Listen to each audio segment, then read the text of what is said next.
Assalamualaikum warahmatullahi wabarakatuh. Aliran-aliran ilmu kalam.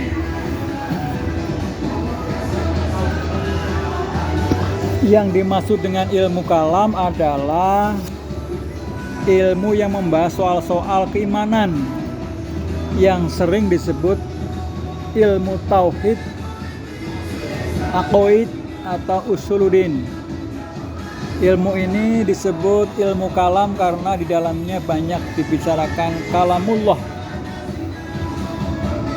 Di dalam sejarah perkembangan pemikiran tentang Islam, para ahli sering mengkategorikan ragam pemikiran ahli pikir Islam dalam masalah ilmu kalam ke dalam beberapa kategori.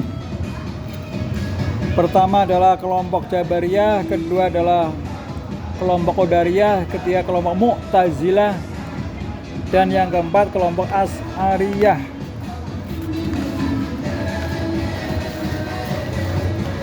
Golongan Jabariyah didirikan oleh Johann bin Safwan pada abad kedua Hijriah. Disebut juga golongan Jahamiyah. Golongan ini adalah Jabariyah karena salah satu pendapatnya bahwa perbuatan baik maupun buruk manusia bukanlah atas kehendak dirinya, akan tetapi karena paksaan atau jabar dari Allah, sehingga manusia tidak mempunyai kekuasaan sedikit pun untuk memilih dari perbuatan yang akan dilakukan.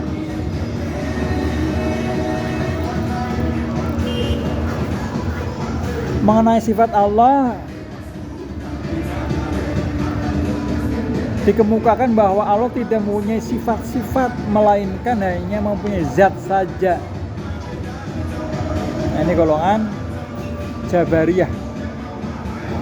Yang kedua adalah golongan Qadariyah, didirikan oleh Ma'had al-Jauhari di Irak pada abad ke-1 Hijriah. Nama golongan ini berdasarkan kepada pengertian bahwa manusia mempunyai kudrat atau kekuasaan untuk berbuat sesuai dengan kehendaknya. Paham dari golongan Qadariyah adalah bahwa manusia dijadikan Allah, diberi potensi untuk berbuat. Allah tidak ada pengaruhnya kepada segala perbuatan manusia.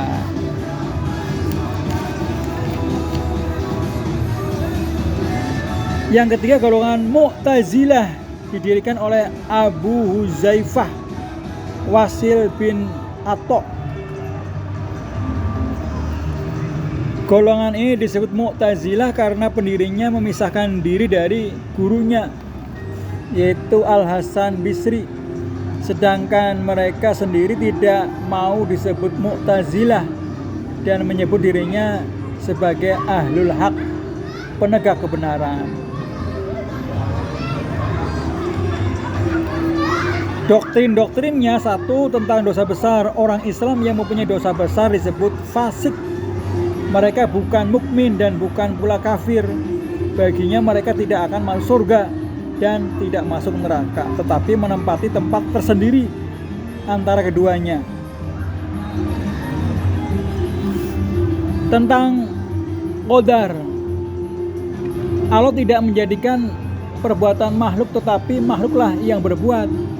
Oleh karena itu mereka pantas mendapat azab atas dosa-dosanya dan mereka berhak mendapatkan jasa keuntungan dari amal kebaikannya.